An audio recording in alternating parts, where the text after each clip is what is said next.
The Office of Emergency Preparedness, or in our case, Office of Homeland Security and Emergency Preparedness for the Parish, is designed primarily to help coordinate and prepare response agencies and the public for the event of a disaster and to assist in the recovery after. An emergency plan begins when we recognize a need. We have a specific hazard that we've seen that we may experience within an area, in a community or a parish, and we sit down and start recognizing these hazards. Once we've identified the hazards, then we start taking actions and coordinating from the standpoint of resources, response, all proactive or preparatory things that need to be done to try and make sure that we have what we need during one of these events.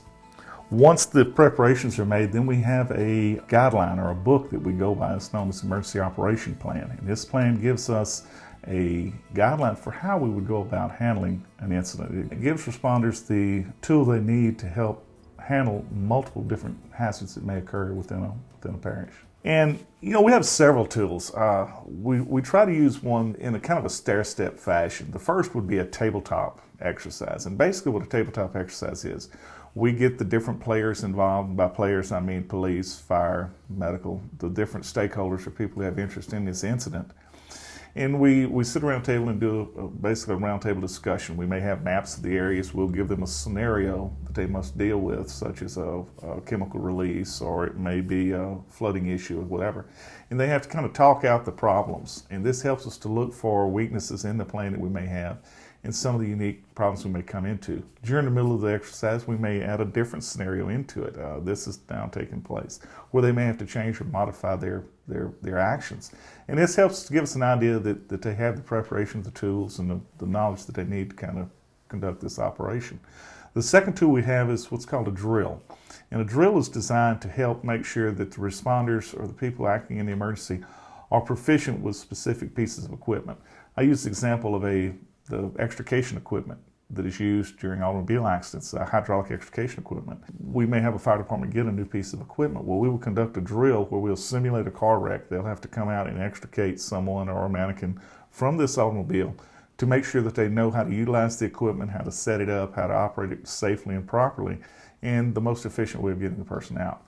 These are called drills, and we do that during disaster planning as well. We may do a drill to make sure that they utilize certain pieces of specialized equipment. It may be an airboat, for example, that's utilized to get people out of floodwaters where, that's not something that just everybody operates. The third tool that we have is what's called a full-scale exercise. And this is what you may have seen before. We'll simulate maybe a plane crash, a hurricane, tornadic event, or something like that. And we have all the players in here running their lights and sirens. We come in, we may have victims, actual victims who have been made up to look like they're harmed or have been injured. They will have to treat them. The hospitals will be involved. We will bring them in and they'll simulate treatment at the hospitals. And again, we're doing that to make sure that the hospital can handle the volume of people we may have in this incident. We also will test the response. In each one of these sessions, the tabletop, the drill, and the full-scale exercise, we also will do what's called an after-action report.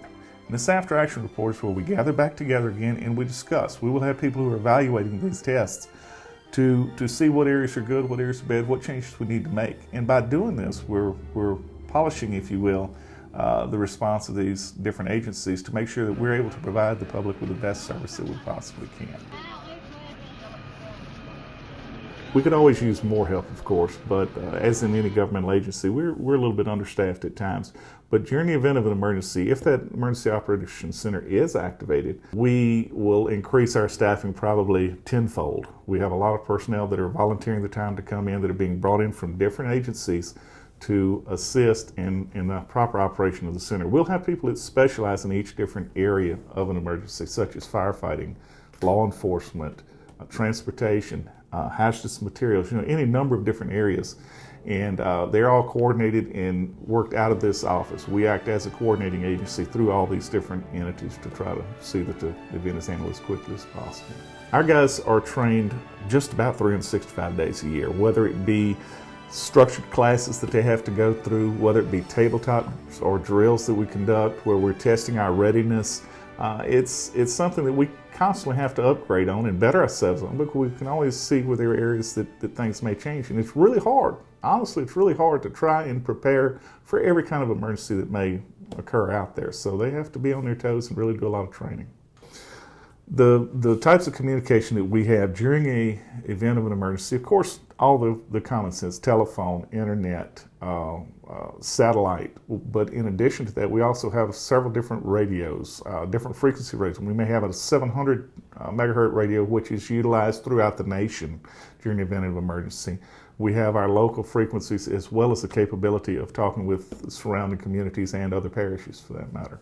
We also have the capability of utilizing satellite phone systems, microwave transmissions. There are really a lot of different methods. And in a severe sense, we can actually even use ham radio operators. They've been utilized in many disasters very effectively. So we do have multiple means in which we can get information to each other and get it out to the public. We are able to respond. We have several hazmat guys on our team. If OEP has an incident in this area, we're able to send people to back them up. We can set up perimeters for them. We have OEP responds to a lot of our major fires. If we have a major fire, OEP will come out, namely Mark Benton, Josh Randall. They'll come out and help us set up scenes around that area, secure everything off of it. They work really good with us. What's important about divisions like OEP and the Sheriff's Office is us knowing what each one's responsibilities are and recognizing that, and then trying to work together to meet that, to reach the goal that we want to meet together. So the OEP office has always worked well with us, and I think that it'll continue to do that.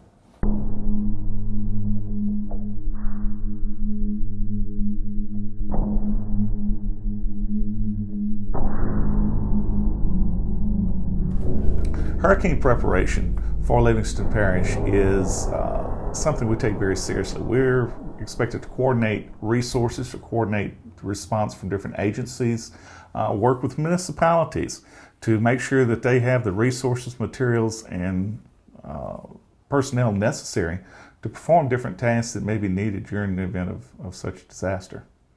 We're very active in trying to get public awareness toward disasters such as hurricanes. We want to make sure that they are well educated toward what they need to do in an emergency response plan, how they need to have an evacuation plan, resources on site such as extra flashlight batteries, weather radio, clothing, extra medication, and list of people they can contact in emergency, and more importantly, know who to contact when they need help during this emergency or immediately afterward. You know, we still haven't got that great at predicting exactly when a storm's going to hit, how severe its effects are going to be. It's the old cry wolf syndrome. You know, you warn people that it's coming.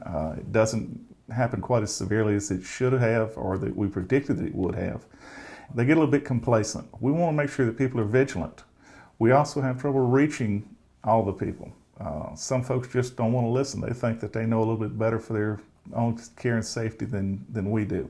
And getting them to act when we ask them to, getting them to respond in a manner that can be done safely and orderly is sometimes very difficult.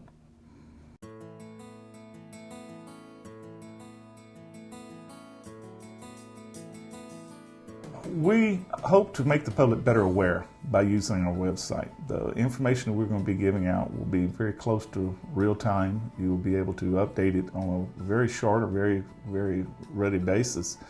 We feel that we're able to share information that the public needs to know. It may be as a result of an evacuation, or it could be locations you may need to go for supplies, or any number of reasons. We hope that we can utilize it to help keep the public better informed as what's going on in the parish. It's not the only source, of course. We can listen to radio, television, and any number of different sources we can get it, but we would like to think that our site gives the most up-to-date information that we possibly can, and it's going to be site-specific for the parish or for the incident itself. If there was any message that I'd like to leave the public with, it's that a tremendous amount of money, resources, effort, manpower have gone towards protecting the public. You know, we would like you to understand that we're doing everything that we can every day to prepare for these events as they may occur, and to make sure that you receive the support and the help, frankly, that you might need. We would just like you to understand that we're out there, we're doing what we can. We want to help in any way we can, and we're taking every action and every effort